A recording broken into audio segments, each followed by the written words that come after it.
એ પાછા બીજે દી હવાર અમને પૂછે, ઓલી ઢબુડીને શું કર્યું. હવે જો ત્યાં અમારે એક અબ્દુલ્લાભાઈ હતા, તો આવડા નાના નાના ટોસ આવે પોચા, એ આંબલીનું પાણી લઈ આવે. એટલે આપણે માગીએ ને એની અંદર પલાળે 5 મિનિટ,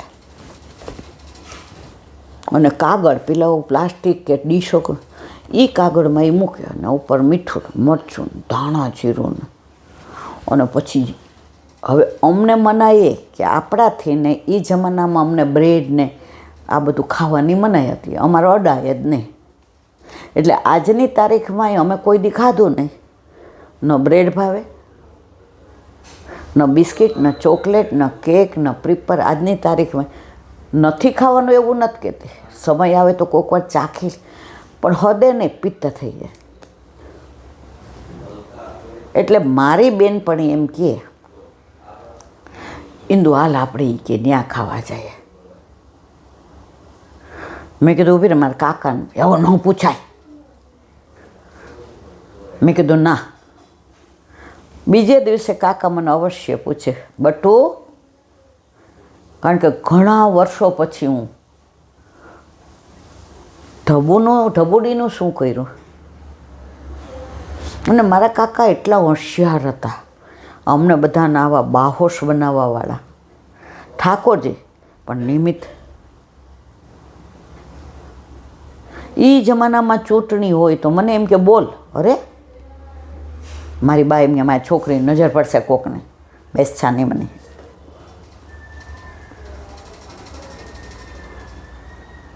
ત્યારે મને બોલાવતા. એટલે મેં કીધું કાકા સિંગ ચણા. એ કે બટા કોણ દુકાન હતી? ત્યારે શું બધા એકબીજાને ઓળખતા. એટલે મેં કીધું આને દુકાને થાય. કાકા આવતા જતા કે બેબીને સિંગ ચણા ઢબુડીના દેતા થોડું ધ્યાન રાખજો, પેટમાં ન દુખે એવા હારા આપજો. એમનું પૂછે કે લઈ ગઈ કે નહીં. જુઓ આ વડીલોની કેટલું બધું શીખવા જેવું છે. એટલે ઓલા એમ કે હા કાલે જ લઈ ગઈ હતી. હવે દર રવિવારે ઓલી મારી બેનપણી મને ઓલું સમજાવે.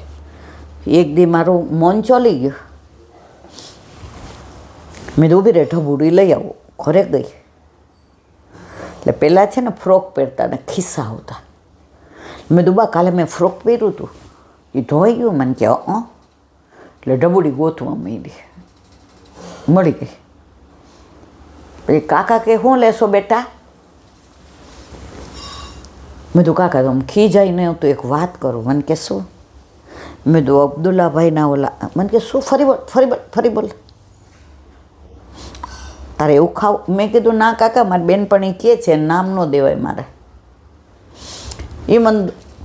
એ કે બેનપણી કહે છે આપણો આ કૂવો છે ને બહુ સારો છે, તને ધક્કો મારે તો ઊભી રહીશ ત્યાં? મેં કીધું ના બટા, આપણાથી આ ખવાય, ત્યાં ઊભું રહેવાય. આ ગળામાં કંઠી કાઢ નાખો દીકરા. અમને કોઈ દી ખીજાણા નથી, માર્યા નથી. તોય હું પાછી મેં તો પણ કાકા મને એવું ચાખવાનું મન થયું છે કે બેટા તમે ચાખશો પછી પાછળ બધાય ચાખશે. અમે ચાખ્યું હોત તો આપણે ઘરે ઠાકોરજી હોત દીકરા. તે દોની ઘડી આજનો દી કોઈ દિવસ કહેવાનો આશય છે. સંસ્કૃતિને, સંસ્કારને, પરંપરાને સાચવવી. આ ઘરમાં વડીલો ગયા, કોઈ કહેવા જેવું રહ્યું? દીકરો એમ કહેતો હોય બાપા તમને ખબર ન પડે બેસો, એના દીકરાઓ એ જ કહેવાના દાદા પપ્પાએ ના પાડી છે ને બોલવાનું. બસ કેમ વૃદ્ધાશ્રમમાં રોજ નવા ખુલે છે, પછી એ લોકોને ત્યાં જવાનું ને. વાતને વિરામ આપીએ. જ્યારે આ બધી વાતો આવે ત્યારે મન થોડું વ્યગ્ર થઈ જાય છે, પરંતુ આટલા બધા સનાતની ધર્મીઓ નીકળે છે. આ બધુંય થાય છે.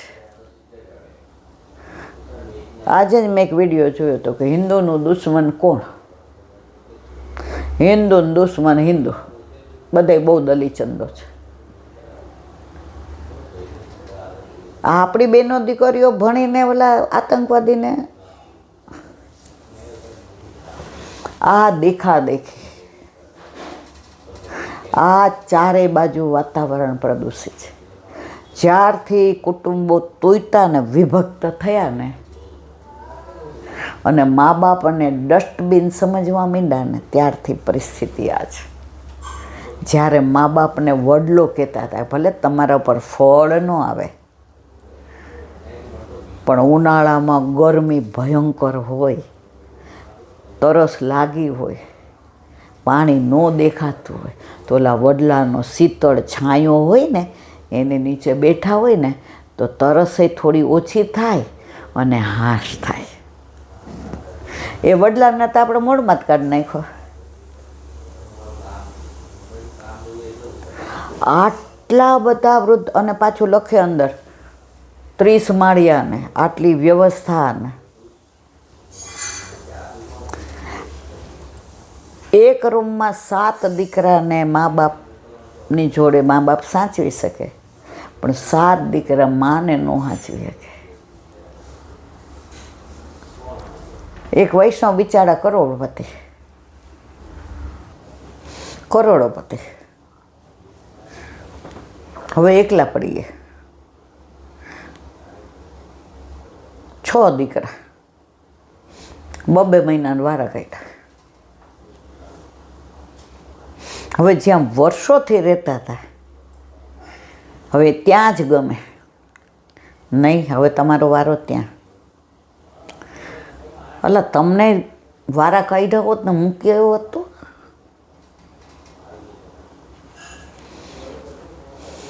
કળિયુગ. આને આપણે કળિયુગ કહીને છોડી દઈએ છીએ પણ બધાએ એક થઈને નક્કી કરીએ કે ના, એ વૃદ્ધાશ્રમમાં ઓલા શાક વેચવાવાળા બેન એક દી મને કહેતા હતા, એ કે બા તમારા સવર્ણોમાં જ આ વૃદ્ધાશ્રમ હોય, અમાર નહીં. અમે તો જેટલું કમાઈને એટલે સાંજે ભેગા થઈને જે ભાગે પડતું ખાઈ લે. દિવાળીમાં મારા સાસુનો સાલ્લો પહેલાં આવે, એ કે એ અમે ઓલા પોટલાવાળા લઈ આવ્યા હોય ને, જૂના કપડાં દઈને વાસણ લઈએ ને એ પોટલાવાળા એ કે ત્યાં બેઠા હોય. અમારા માટે નવું તો પહેલાં એ કે બાનો સાલ્લો આવે, પછી અમારે બધાને આવે. મીઠાઈ ઘરમાં આવે ને તો પહેલાં બાને દઈએ, પછી અમે ભાગ પાડીએ. આ તમારા પૈસાવાળામાં જ આ બધું છે, મને એવું કહેતા હતા. મેં તો મને કે બા હું કાંઈ ખોટું કહું છું, તમે તો અહીંયા બેહો, અમારે તો ઘરે ઘરે ફરવાનું હોય. એટલે અમને બધી તમારી ખબર છે. અરે આજે મને ખબર છે હું ઊંધે રવાડે ચડી ગઈ છું, પણ આ બધું નહીં રોકાય તો એક દિવસ પતન શરૂ થઈ જ ગયું છે. નહીં રોકાય તો આ સમાજનું પતન થતાં વાર નહીં લાગે. આજે આકાશનું જેટલું ફ્રેન્ડ સર્કલ, એક બી ફ્રેન્ડ અલગ નથી રહેતો. બધા મા બાપ સાથે. ઓલા દિવાળી ઉપર એનો ભાઈબંધ અમેરિકાથી આવ્યો હતો, લગભગ 20 વર્ષે આવ્યો, કારણ કે એ ગયો તો પછી એને કંઈક ગ્રીન કાર્ડમાં પ્રોબ્લેમ થયો. એટલે આપણે 11 હતા તો હોલમાંથી એને સત્સંગ કરીને આવ્યા. એટલે તૃપ્તિ આપણને બેને પાણી આપ્યું. એ કહે અંકલ આંટી તમે તો એવા ને એવા છો મસ્ત. પછી એણે કીધું આકાશને, એ કે મમ્મી પપ્પા તારી ભેગા રહીએ છે? એ કે ના ના. એ કે ઠીક આટલામાં રહેતા હશે નહીં એટલે અત્યારે આવ્યા. આકાશ કે ના.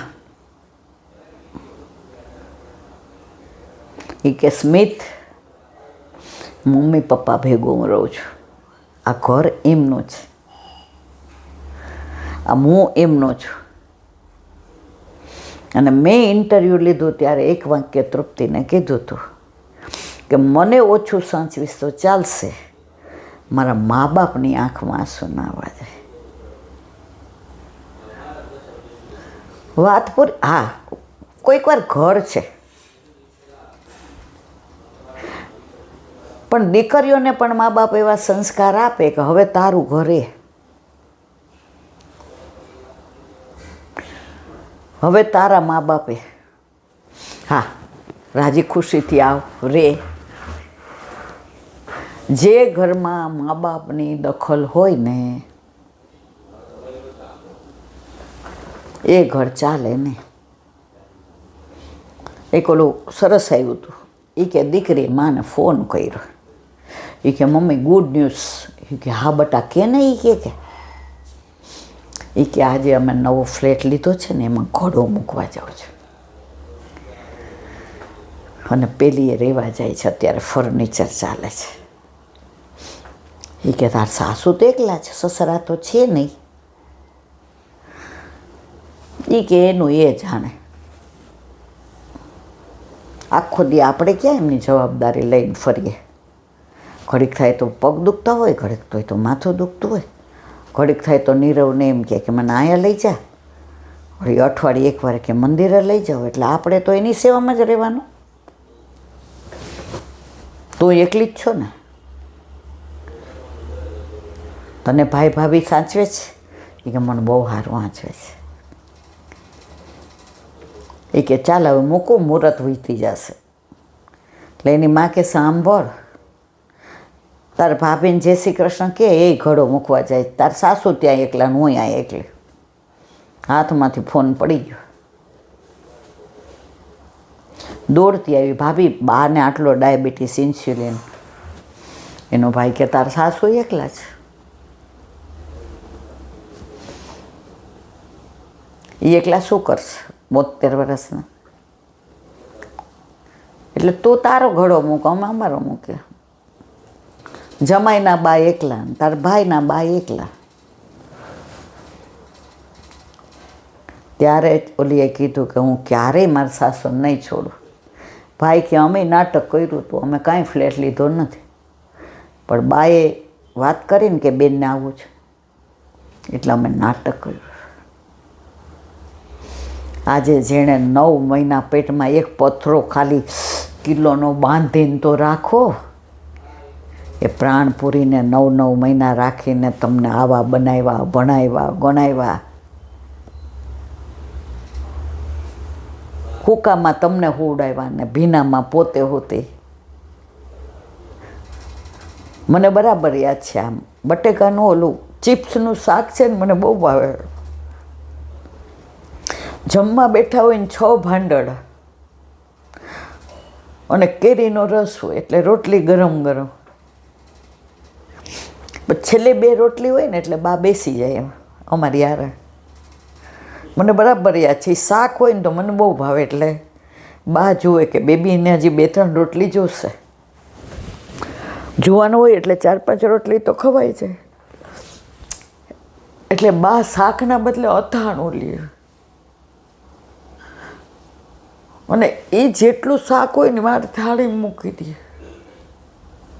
હું કહું બા તમારા માટે બટાટાનું ખબર છે ને, મને તો બટાકાનો ગેસ થાય છે, એટલે જો અથાણો ને રોટલી ને. મારી બા અમને ખવડાવી તો એમ જ બધાય મા બાપ મોટા કરતા હશે ને, એમ જ રાખતા હશે ને. એ મા બાપને તમારે વૃદ્ધાશ્રમમાં, ત્યાં કદાચ સગવડ હશે પણ સ્નેહ નથી, ત્યાં કદાચ વ્યવસ્થા હશે પણ પ્રેમ નથી, ત્યાં કદાચ સમૂહ હશે પણ આઈના જેવું સંયુક્ત કુટુંબનો પ્રેમ નથી. અરે દીકરો સાંજે આવીને ખાલી મમ્મી કેવું છે, હારું હો ભાઈ, કેવો દુખાવો મમ્મી, દુખતું હોય ને તોય આપણે એમ થાય હવારનો બિચારો આવ્યો ભાઈ, કાલ કરતાં થોડોક ફેર છે. આમાં જમી દે પછી એમ કે આંટો મારવા જાય મમ્મી, આપણે કે હા ભાઈ જાવ ને. કેમ ધીરું બોલે છે ભાઈ, આજ જરાક વધુ દુખે છે. કાંઈ વાંધો નહીં, સવારે હું ટાઈમ લઈ લઉં, આપણે બતાવી આવશું.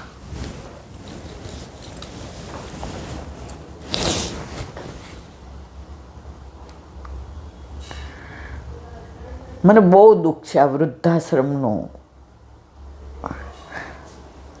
આ મા બાપની જે દશા છે એનું. એટલે આજે મને ખબર છે આ પુષ્ટિ માર્ગે હું નથી બોલતી, પણ સંસ્કારનો કોક વાર હૃદય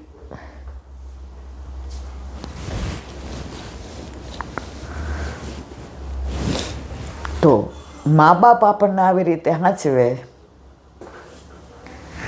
અને મા બાપને સાચવવાનો વારો આવે. આજે જ સવારે એવું થયું કે મેં નાસ્તો કર્યો ને એટલે મને હજી આંગળી પકડવી પડે, એટલે છોકરાઓએ કહ્યું કે મમ્મી અહીંયા હાથ ધોમે. ના, મને એવું ગંધારું ન ગમે, હું બહાર હાથ ધોઈશ. મને ખબર છે હલાતું ના. વોકર લઈ આવ્યો છે, સ્ટીક લઈ આવ્યો છે, બધું. મેં ભાઈ મને વોકર નથી ફાવતું. 2 હાથ પકડા મારે, પણ ધીમેકથી એક છોડી દીધો, હવે હાલ. અને એ વાક્ય સરસ બોલ્યો, એ કે અમને ચાલતા તે શીખવાડ્યું. હવે અમે તારો હાથ પકડીએ છીએ, અમે રોડ તો ન ચૂકવી શકીએ, પણ તારો હાથ પકડવામાં અમને કાંઈ ગુમાવતા નથી, હૂંફ મેળવીએ છીએ. તારી નાભીમાંથી આશીર્વાદ નીકળે છે કે દીકરા આવા હોય.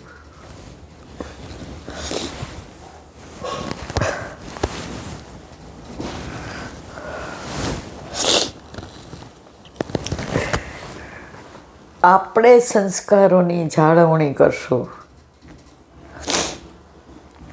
અત્યારે આપણને નહીં સમજાય. ઓલા બેને વાત કરી કે ઓલી રાતના મંગાવે 1 વાગ્યાને, હવે 10 જણા ભેગા થઈને લઈ જાય, ન થવાનું થાય. આ છોકરાઓને ખબર ના પડે. તો સંયુક્ત કુટુંબ એ જીવવા માટેની જડીબુટ્ટી છે. અમે નાના હતા ને તો ઓલા ઉંમરવાળા બા બોલતા, એ કે ઘરનું હાચવણું છે. કાઠિયાવાડીમાં હાચવણું એટલે તાળું. આ છોકરાઓને ઓચિંતાનું જવું હોય ચારે એને કે પિક્ચરની ટિકિટ આવી છે, એને તાળું મારવું પડે, એણે ચારે બાજુ જોવું પડે, એણે બધું બંધ કરવું. આપણે તરત કહીએ હા ભાઈ તારે શો શરૂ થઈ જશે, ચા. હા ના કહેવાની આપણે સીડી છીએ. એને ધંધામાં ક્યાંય ના પાડવી છે કે મારી ઓફિસ ખાલી છે. ઓલો કહેશે કે મને તું 6 મહિના આપ. હવે સીધી ના પાડે સંબંધ બગડે, એટલે તરત કે પપ્પાને પૂછીને કહીશ. વાત કરે પપ્પા આવું છે એટલે આપણે દેવી નથી, પણ નામ તમારું દે. હા ના કહેવાની સીડી છે. એ લોકોને ક્યાંય જવું હોય લગ્નમાં, 2 જણને કીધું હોય તો છોકરાઓને બા દાદા પાસે રહેજો, ધ્યાન રાખજો. અને બા દાદા એમ કે હવે તમે તો ગાડી ચલાવો છો, ઠાકોરજીની કૃપા છે. દાદા અમને કોલ્ડ કોફી પીવા લઈ જાઓ ઉનાળામાં, અત્યારે હોઠ. આપણને બેને ગમે કે ના ગવાય, થાકી ગયા હોય, તમને ગાડી છે, પણ છોકરાઓ કહે એટલે આપણા જાનથી બધું વાલા. આપણે એને લઈ જઈએ.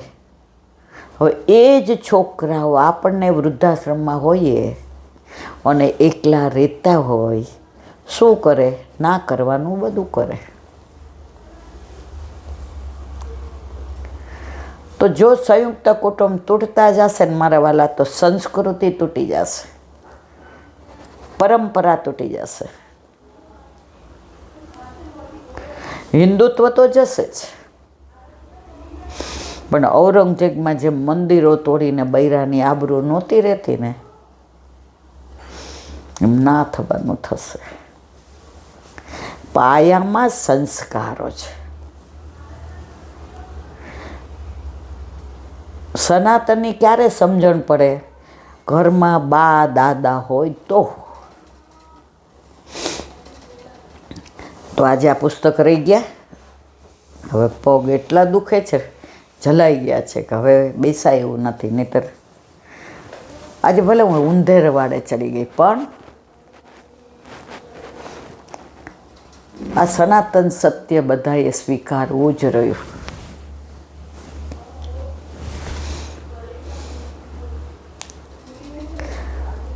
જે બાપ કોઈ દિવસ એમ ના કહે કે મારી પાસે પૈસા નથી, અને જે માં કોઈ દિવસ એમ ન કહે હું થાકી ગઈ છું,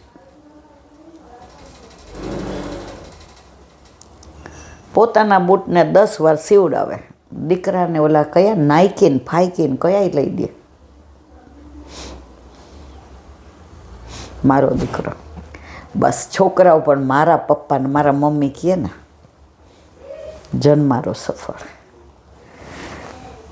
ચલો, આજે ઘણી બધી વાતો સંસ્કૃતિની કરી, સંસ્કારની કરી.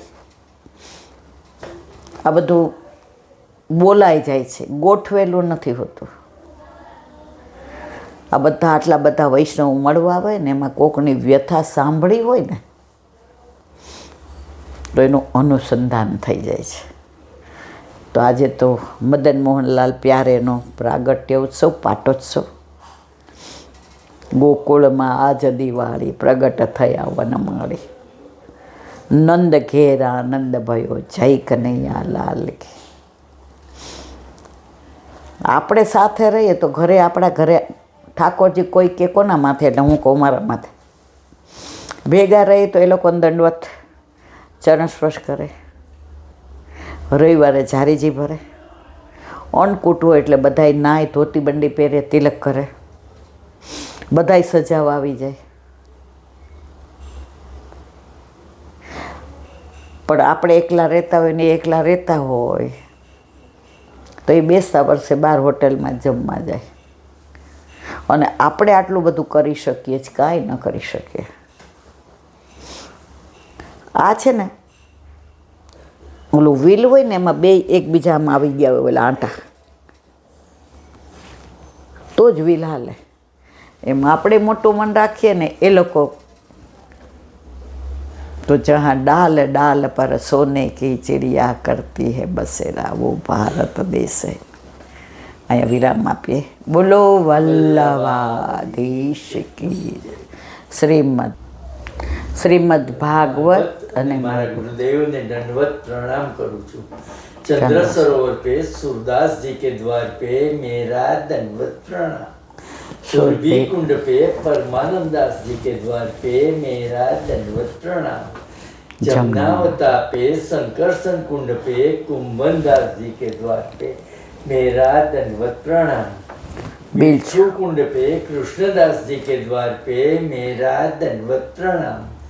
कदम खंडी पे गोविंद स्वामी के द्वार पे मेरा दंडवत प्रणाम. अप्सरा कुंड पे चित्त स्वामी के द्वार पे मेरा दंडवत प्रणाम. मानसी गंगा पे नंददास जी के द्वार पे मेरा दंडवत प्रणाम. रुद्र कुंड पे चतुर्बुदास जी के द्वार पे मेरा दंडवत प्रणाम. व्रज विलास व्रजनी गोपिकाओं ने मारा दंडवत प्रणाम. હે વલ્લભ, સવારથી અત્યાર સુધી સેવા, સ્મરણ, સત્સંગ જે પણ તે કરાવ્યું તે તારા ચરણારવિંદમાં સમર્પણ કરું છું. ભૂલ અપરાધ થઈ હોય તો ક્ષમા કરશો. બોલો વલ્લભાધીશ કી જય. દ્રઢયેન ચરણ કેરો ભરોસો, દ્રઢઈના ચરણ કેરો. श्री वल्लभनक चंद्र छटा बिन सब जुग माय अंधेरो भरोसो दृढ़ई न चरण केरो साधन और नहीं आ कली में चासो या निवेरो सूर का कहे द्विविध आंधरो बिना मूल को चेरो भरोसो दृढ़ई न चरण दृढ़ई न चरण दृढ़ई न चरण केरो શ્રી વલ્લભાધીશ કી જય. આજનો આ સત્સંગ મારા વલ્લભના ચરણારવિંદમાં સમર્પણ કરું છું. ભૂલ અપરાધ થઈ હોય તો ક્ષમા કરશો. આ મારા વલ્લભની વાણી અને ભૂલોની મારી. બોલો વલ્લભાધીશ. મદન મોહનલાલ પ્યારે કે પાટોત્સવની ખૂબ ખૂબ બધાય, ખૂબ ખૂબ બધાય, ખૂબ ખૂબ બધાય. બધાય વૈષ્ણવને જાજા કરીને જય શ્રી કૃષ્ણ.